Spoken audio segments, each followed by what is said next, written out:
सिमा अपने पति अमन और बच्चों के साथ बहुत खुश थी। उनके 2 बच्चे हैं, एक लड़की और एक लड़का। बड़ा लड़का अभी 12 साल का है, लड़की छोटी है 8 साल की। एक मिडिल क्लास परिवार है। सिमा के पति अमन का कपड़े का एक छोटा सा कारोबार है, जिससे उनका घर और दोनों बच्चों की पढ़ाई अच्छे से हो जाती है। अमन अपने बच्चों और पत्नी को बहुत प्यार करता है। सिमा अपनी छोटी सी दुनिया में खुश थी, लेकिन फिर उस एक दिन से सब कुछ बदलने लगा। एक दिन अमन जब घर आया तब उसका मूड कुछ ठीक नहीं था। उसके बच्चे वहीं बैठे पढ़ाई कर रहे थे। बातों बातों में उनमें बहस हो गई और वे झगड़ा करने लगे। अमन वहीं बैठा था और अपने ही ख्यालों में खोया था। उन्हें झगड़ता देख अमन को गुस्सा आ गया और उसने उठकर अपने बच्चों को एक एक तमाचा लगा दिया। सिमा किचन से आई। बच्चों और सिमा के लिए यह बात बड़ी ही आश्चर्यजनक थी, क्योंकि अमन ने आज से पहले कभी अपने बच्चों को मारना तो दूर, जोर से डांटा भी नहीं था। हमेशा उन्हें प्यार से समझाया था, लेकिन आज उसे क्या हो गया था? सिमा ने अमन से बात की। क्या हुआ? आपको कुछ बात है क्या? लेकिन वह गुस्से में कुछ नहीं बोलकर वहां से चला गया। सिमा को पता चल गया था कि जरूर कोई बड़ी बात है जो अमन को परेशान कर रही है। कुछ दिन अमन का स्वभाव ऐसा ही रहा। इस दौरान अमन अपनी चीजों को लेकर भी कुछ ज्यादा ही पर्सनल हो गया था। उसने अपना एक अलग लॉकर रख लिया था, जिसकी चाबी उसी के पास रहती थी। सीमा को यह पता था कि अमन उसमें कुछ रखते हैं, लेकिन वह अमन से इस बारे में बात नहीं कर रही थी। उसे लगा कि शायद वह इस बारे में पूछेगी तो कहीं वह बुरा न मान जाए। वैसे भी इन दिनों उनका मूड कुछ सही नहीं रहता है, इसलिए उसने इस बारे में बात ही नहीं निकाली। अमन कुछ दिनों से अब अकेला रहने लगा था। ज्यादा बातें नहीं करता बच्चों से भी। सीमा को यह बात खटकने लगी। एक दिन जब अमन अपने लॉकर में कुछ रख रहा था, तब सीमा वहां आ गई। सीमा को देख अमन ने झट से सबसे पहले लॉकर को बंद किया। सीमा ने पूछा, क्या हुआ? ऐसा क्या है जो आप छिपा रहे हैं? क्या हो गया है आपको? कुछ बात है तो बताइए। अमन ने कहा, कुछ नहीं, कुछ होगा तो मैं तुम्हें बताऊंगा, ऐसा कुछ है ही नहीं। सीमा को अब चिंता सताने लगी कि उसे अपने पति का बदला रूप साफ दिखाई दे रहा था। घर में शांति न हो तो उसका असर सब पर पड़ता है। करीब 1 महीने तक उसके पति का यही रूप रहा, लेकिन 1 महीने बाद अचानक वह फिर से बदलने लगा। पहले की तरह ही अपने बच्चों से बात करने लगा। शांत और सरल पहले से भी ज्यादा हो गया। सीमा खुश तो थी, लेकिन उसके मन में अभी शंका और संकोच बना हुआ था। सब कुछ धीरे धीरे फिर पहले जैसा होने लगा, लेकिन अभी भी अमन अपने लॉकर को नहीं छोड़ता था। लॉकर पर ताला ही रहता था, न ही उसे किसी को हाथ लगाने की इजाजत होती थी। सीमा को लगा अमन फिर से वैसे हो गए हैं, अभी यह काफी है। धीरे धीरे वह शायद खुद ही अपने मन की बात बता दे। समय बीतता गया। एक दिन सीमा दोपहर अपने घर से कुछ काम को निकल गई। अमन दुकान पर थे और बच्चे स्कूल, इसलिए वह घर के काम से खुद गई। लेकिन बाहर जाने पर उसे पता नहीं था कि उसे ऐसा कुछ दिखाई देने वाला है। उसे वहां अमन दिखाई दिए, वह भी एक बहुत ही खूबसूरत औरत के साथ, और अमन उसे पैसे भी दे रहे थे।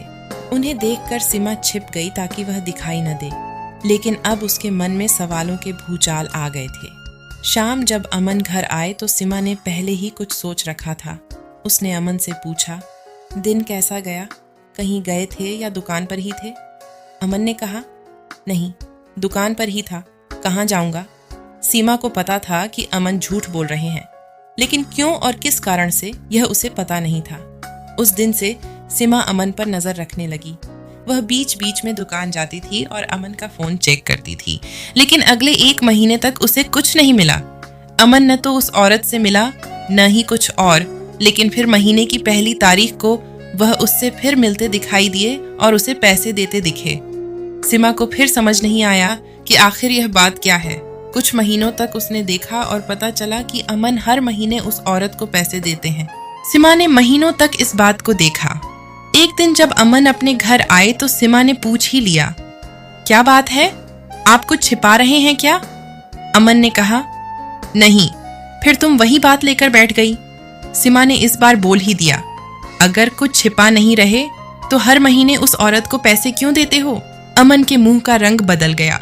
वह तिलमिला गया और गुस्से से बोला, तो तुम मेरा पीछा कर रही हो, मुझ पर नजर रख रही हो, हर महीने मैं बहुत लोगों को पैसे देता हूँ। तुम क्या जानती हो दुकान के बारे में?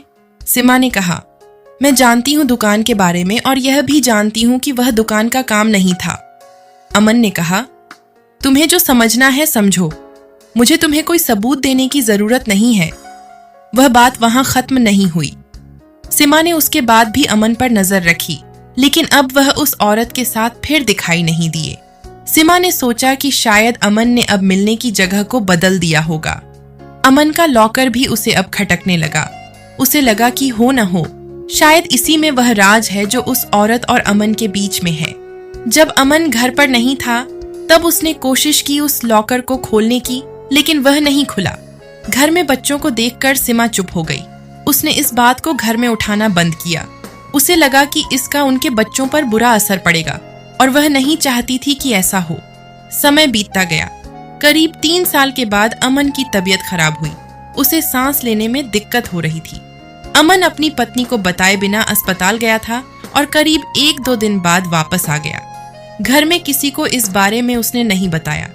2 दिन बाद जब वह घर आया तो सीमा उस पर टूट पड़ी। वह बोली, क्या हालत बना रखी है? कहाँ थे? ऐसा क्या है जो आप इतने सालों से छिपा रहे हैं? आज मुझे आपके और इस लॉकर के बारे में जानना है। अमन ने अब सच बताना सही समझा।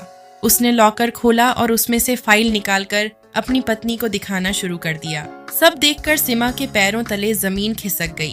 उस फाइल में उसकी बीमारी और अस्पताल के पर्चे थे।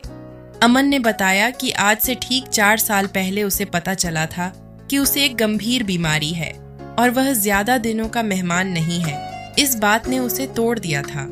उसे चिंता सताने लगी थी। वह यही सब में डूबा हुआ था।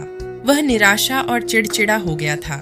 ये सब हो ही रहा था कि एक दिन दुकान के सामने उसे एक औरत दिखाई दी जो कि भीख मांग रही थी।